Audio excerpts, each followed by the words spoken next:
desk. The images I'm going to use as reference, that is the Christmas aloe, the red aloe, the bitter aloe, and that one has tentacles like an octopus. What I like about it is the variation in colors, the blues, the greens, yellow, pinks, violets. We are going to have so much fun. And because I'm not going to paint a realistic image, I just made a little line drawing for us. You can go and download this. The link is below the description. And redraw it like I did here on your watercolor paper.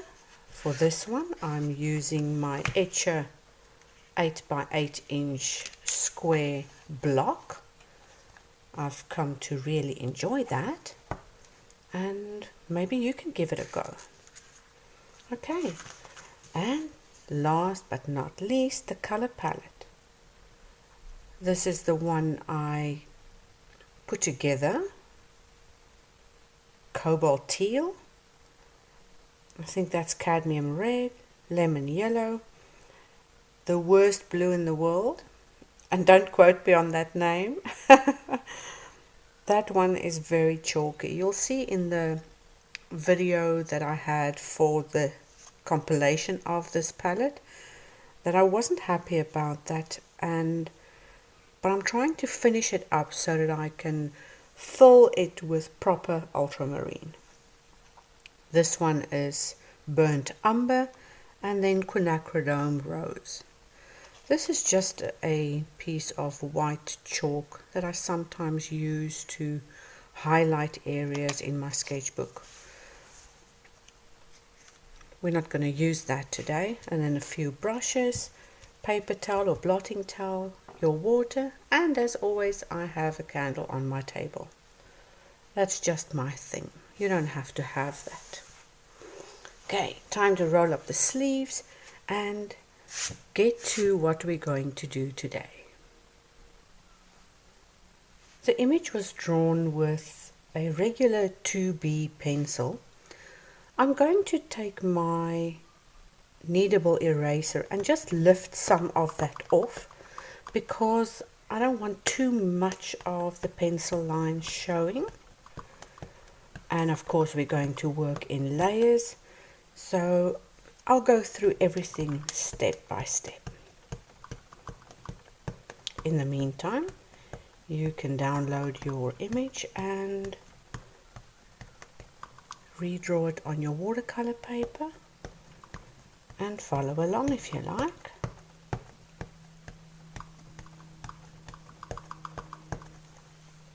That should do it. There we go.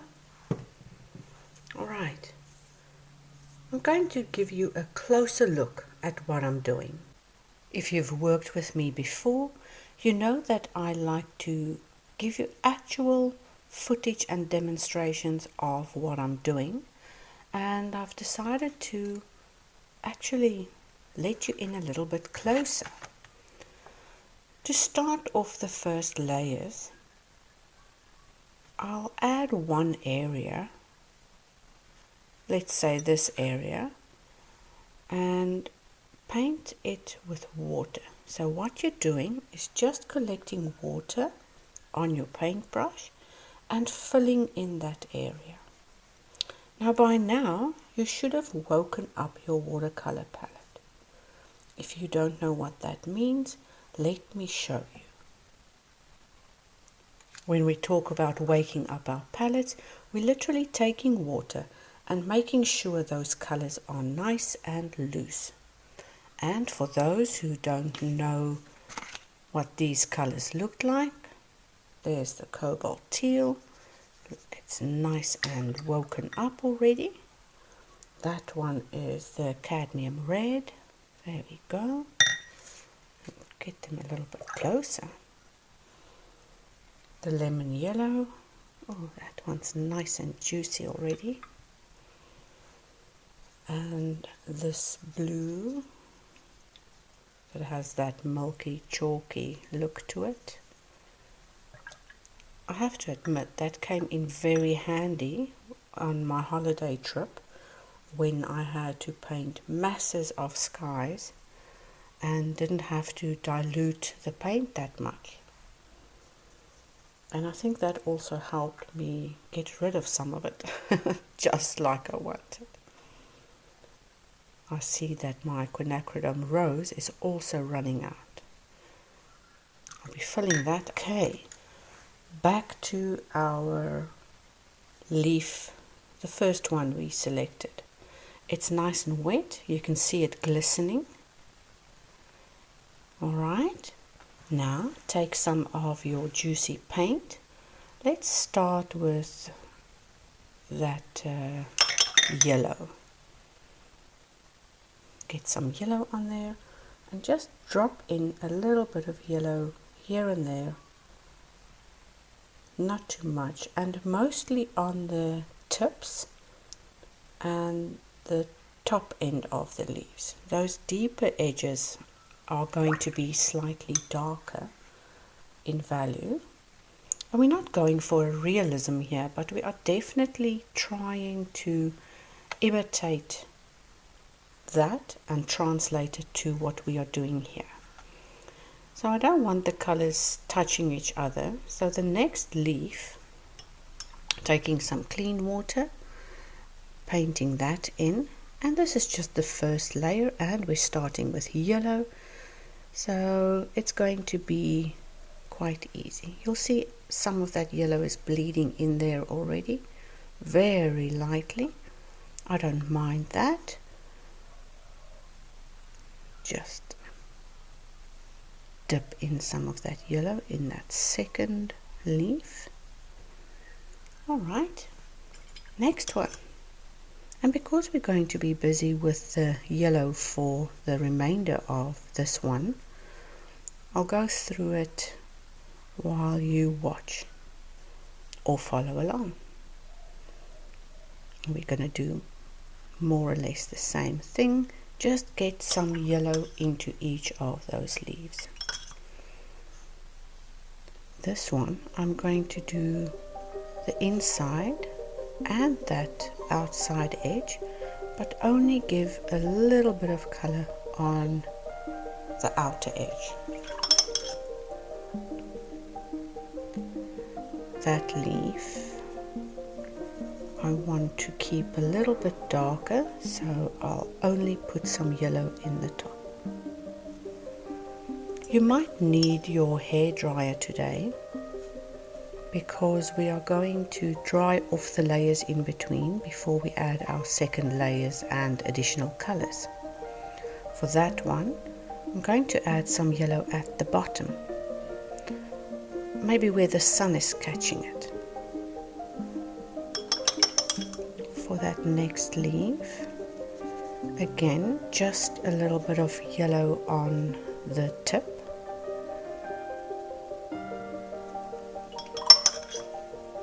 Next one, we'll keep that center reserved for the darker colors and add some yellow from the top on the back spine and dab it in here and there.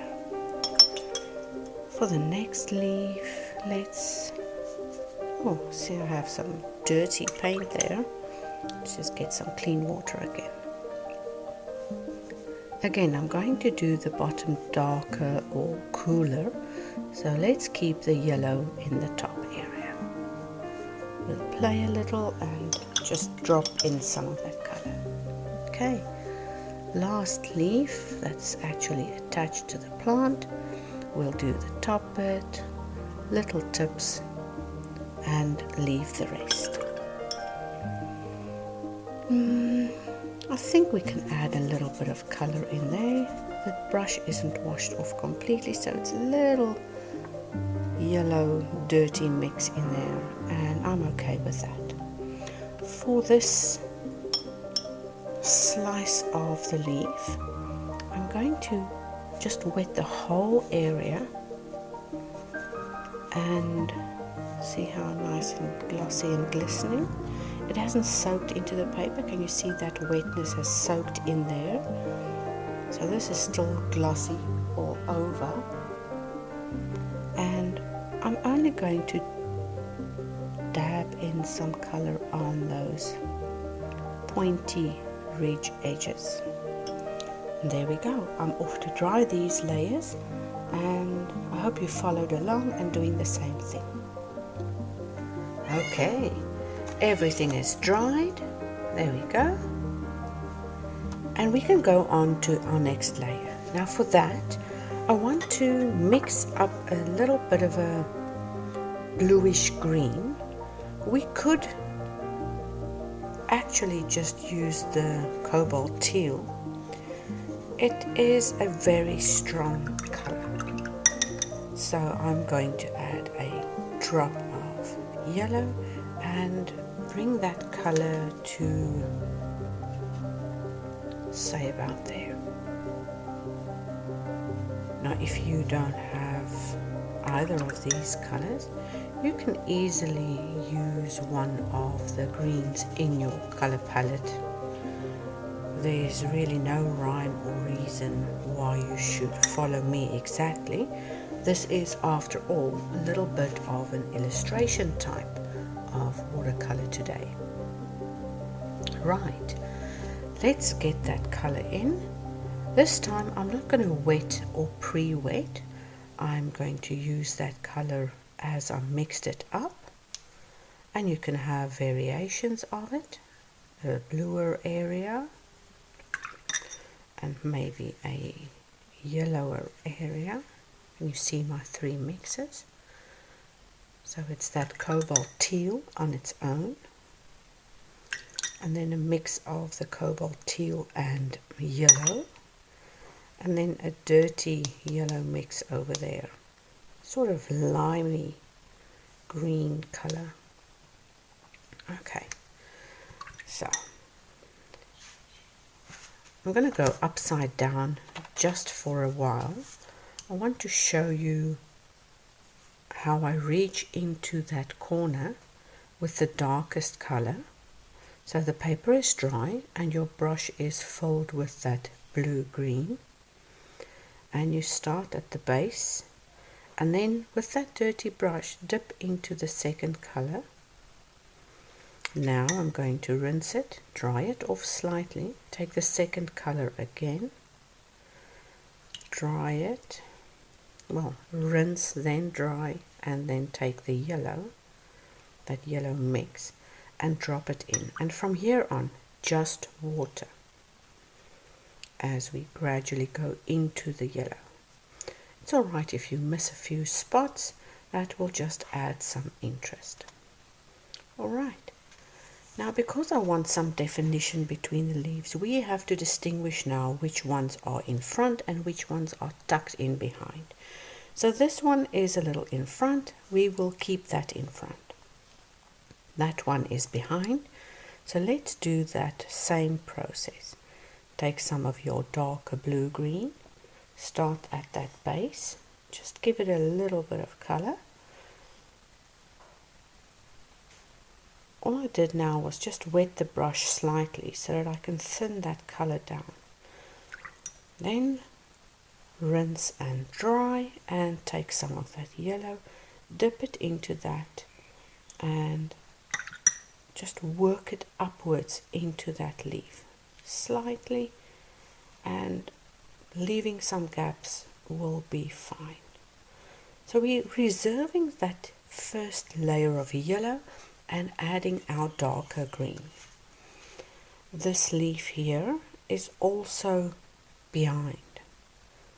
That means we can start with that dark blue-green again in the back areas, like that.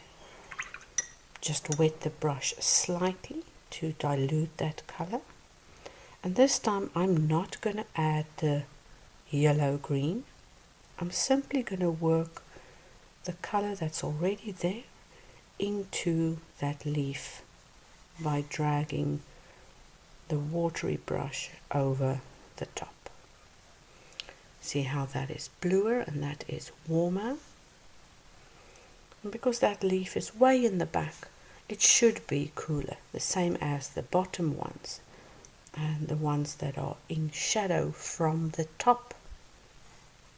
So let's work on that leaf there, and we're going to go in with the cobalt teal right in the back. Again, I'm just going to wet and continue on, and then take clean water on the brush, not too much, and just work that last bit of pigment. More water, work it slightly into that back. So we have another cool leaf. This one, I'm going to go slightly warmer again. So we'll take the teal, cobalt teal, into that shadow area. Remember, this is the inside of that particular leaf. And then the blue-green, and then the yellow-green, and then the water. Maybe dry it off a little bit before you move it. And the underside of that leaf, I'm just going to do the cobalt teal. So starting at the base, cobalt teal, you can maybe leave a little edge on the leaf. See what I'm doing there? I'm leaving that leaf to have a little edge, and just with water working it into the top tip. You see that slight edge I left there? That is to differentiate the outer edge from the inner edge. We are ultimately going to do the same with that one. So let's turn it so that you can see nicely. So we're going to work on this one here. Start with the cobalt teal, and on the inside of that leaf we will have cobalt teal. I'm going to just leave a little edge there, and then the yellow green,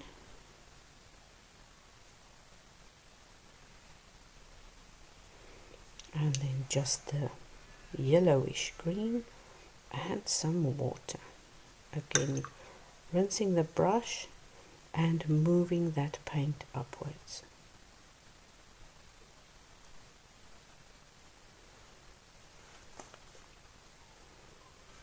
Okay, let's do the outer edge here, and we're going to do that one just with the cobalt teal. Again, I'm going to leave a little edge so we can see where the leaf begins. Here at the bottom we don't have to do that, because the bottoms of your leaves sort of are in shadow and they connect with the upper leaves. If you look at them head on, it's like they're disappearing. So there we go, just a little bit of water. We've got enough yellow in that one, and work it upwards. I'm really starting to like the look of this. Can you see that some of the color spilled over the edge? Now, I'm not bothered about that. We can even pretend like that is a thick ridge curling around. Give it some darkness, just so that we know that's something different. Maybe bring it down.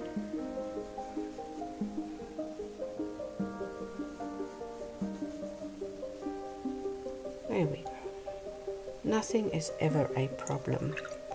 When you have a paintbrush in your hand, you can fix anything. Okay, I'm going to do the rest as well.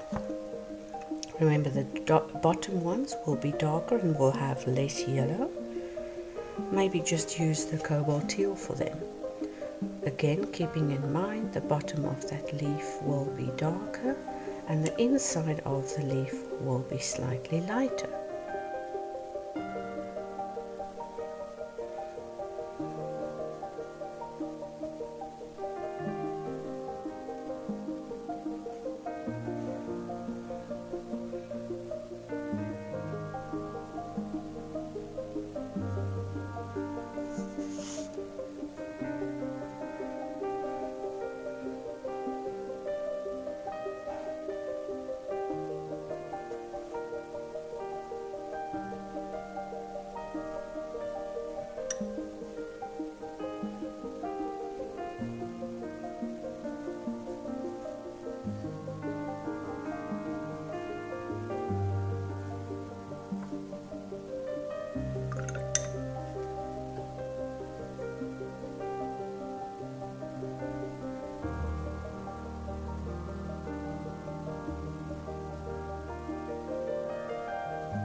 see what I'm doing here? Just playing a little bit with that curving edge of that leaf and bringing in some darkness at the bottom, sort of stippling in the color just to give us a nice variation in texture. This leaf kind of looks too similar to that one, so I'm going to add a bit of depth there to push it back.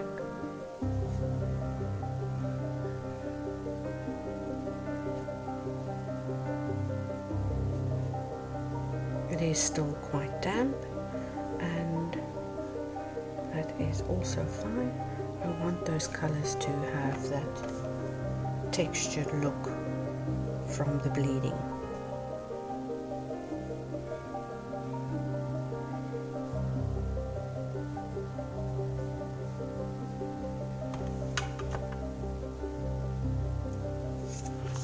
The same with this leaf, it's blending in a little bit too much. Doesn't look like it's in front or behind. And because that area is slightly drier already, we can get a cleaner edge.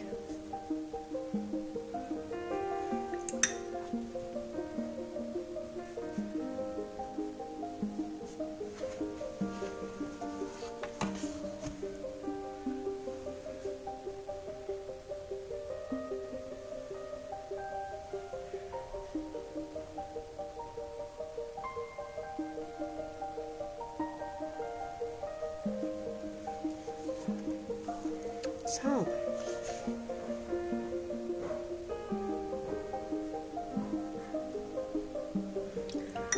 I'm going to work a little bit on the stem, and all I'm going to do is drop in a little bit of dark color, rinse off my brush and work that color in to the next area. So you'll see the little segments like that. So with color, I'll go around the edge where I see the pencil line, dry off the brush, get some clean water, and then blend it upwards so that you have the shadowy part below. So let's do that again. The second one, start at the left edge, drag it across, clean and dry the brush, and just work that into the top a little bit. I want openings there so that we can differentiate the different layers, but I don't want any more yellow because I want that to look cooler and more in shadow. Okay, again, the solid color, drag it over, clean, dry the brush and just spread it slightly. Looking good already.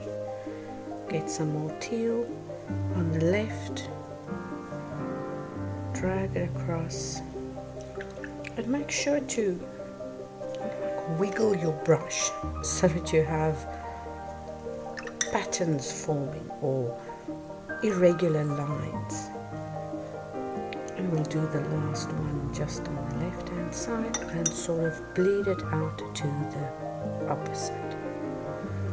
Okay, for our little aloe vera slice, I'm going to take some of that middle mix I made there. That's like very watery now, and I wanted a almost see-through clear looking puddle, just like that, almost like a dirty water mix with the paint. And then that top area we can have lighter edge there and a slightly darker edge on that side, and we're just pretending. So we'll start with the dark on this side, leaving that little edge there, and then I'm rinsing my brush, taking some of that yellow and teal mix, putting it in, rinsing, drying it off and pushing that color towards the opposite end. There we go.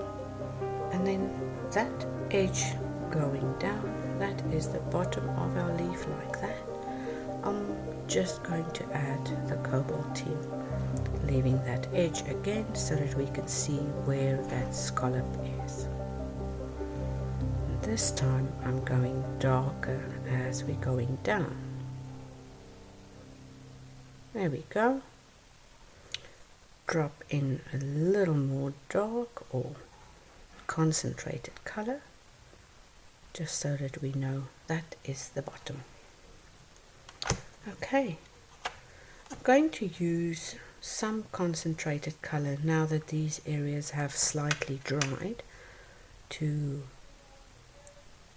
give more definition. So you'll add solid color, rinse your brush and blend out.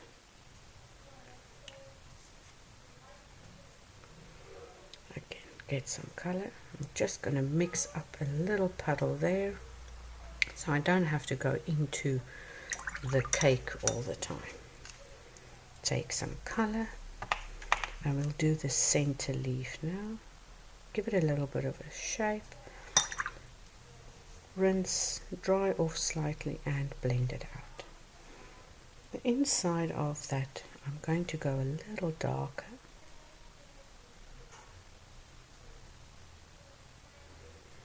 And fatten that one up a bit. It was looking too skinny. And then wetting it and bleeding it into the inside edge of that other one. So all we're doing now is creating some contrast for the eye to move across our page. Those two back leaves, I'm also going to darken up the inner edge of that one. That one might be catching some light from the top, so I won't be going in too dark there. For that little guy, going a little darker, rinsing, drying, blending out. It's like a little rhyme you can say for yourself.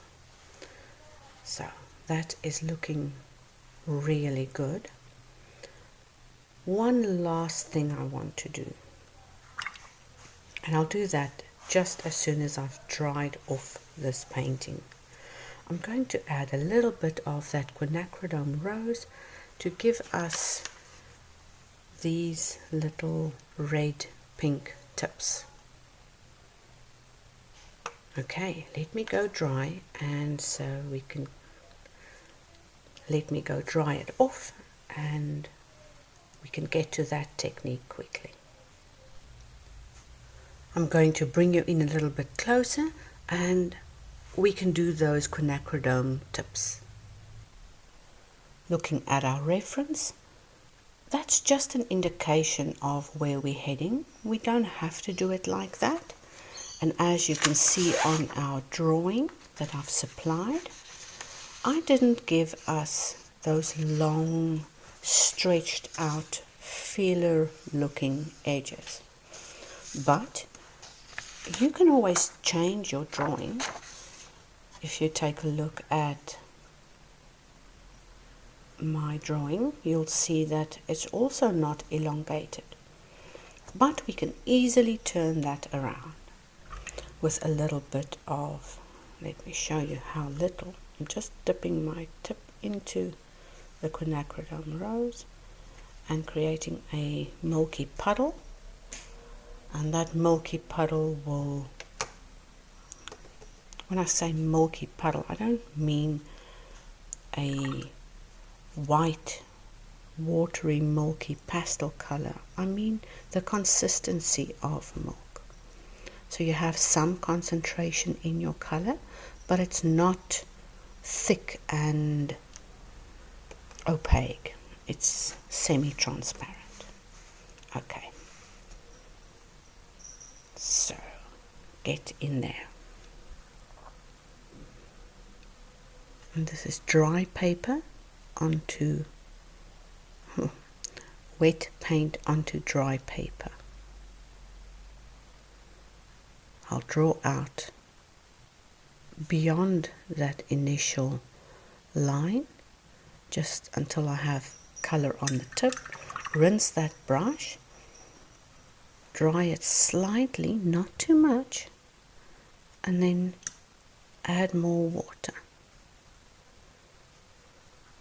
And that's it. I'm not going to do anything else. Again, take some of that paint, elongate past your leaf. You can even give it a curly upturn.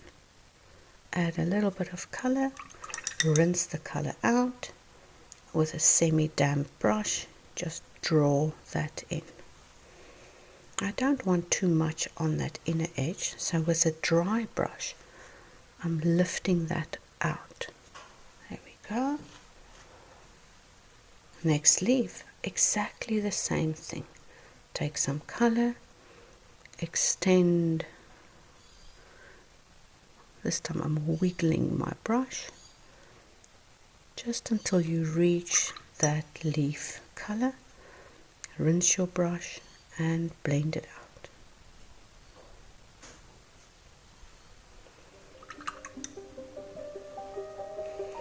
This one I'm not going to extend, but I am going to drop in just a drop of color. Rinse my brush and blend it out.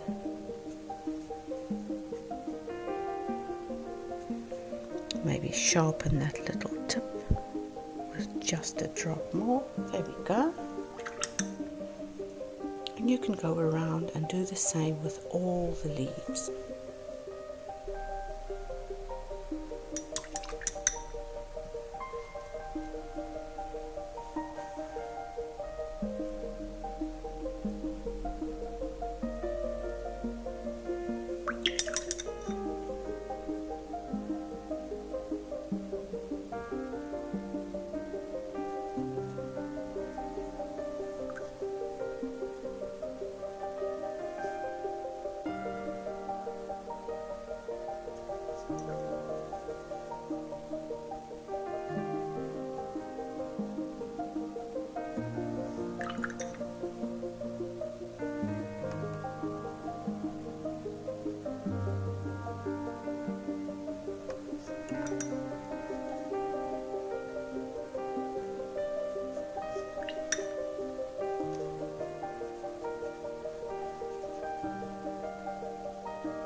When we're going to do the coloring on this one, our slice, we can actually just dab in some color there on that little tip and maybe on this side. Blend it out with a damp brush and not add too much of that red. Remember, most of the concentrated quinacridone rose is on those tips and the back ends. So as final details, I'm going to take a concentrated version of that, and while our petals are still damp, drop in some of that concentrated color.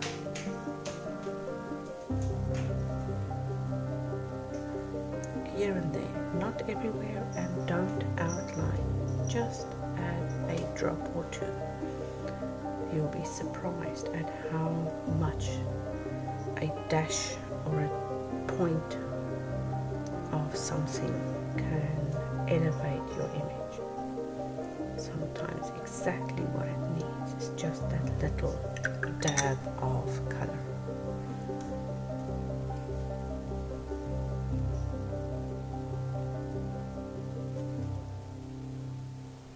There, I am done. Right, and as with all paintings, we have to write our names at the bottom. If you don't name it, you can't claim it. So, this one was done by me. I hope you had loads of fun doing the ones that was done by you. Let's date that so we can have a reminder of our progress. I'll see you in the next video, and until then, have so much fun. Life is too short to have a boring day. Bye.